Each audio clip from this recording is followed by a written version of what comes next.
આવાજ ન્યૂઝમાં આપનું સ્વાગત છે। ભારતીય બંધારણના ઘડવૈયા ડોક્ટર ભીમરાવ આંબેડકરની 134મી જન્મજયંતિ નિમિત્તે સારંગપુર દરવાજા બહાર માધવબાગ પાણીની ટાંકી પાસે આવેલી આંબેડકરજીની વિશાળ પ્રતિમાને ફૂલહાર કરી તેમને શ્રદ્ધાસુમન અર્પણ કરવામાં આવ્યું।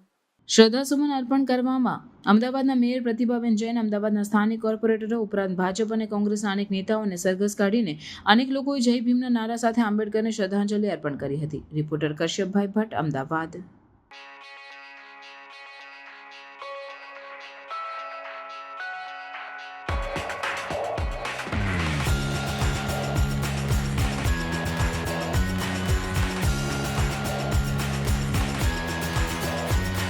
આવા ન્યૂઝ જોવા માટે સાબર આવાજ યુટ્યુબ ચેનલને સબસ્ક્રાઇબ કરો અને લાઇક કરો, જેથી હવે પછીના દરેક સમાચાર સબસ્ક્રાઇબ કરેલા હશે તેઓને નવા સમાચારની માહિતી મળી જશે।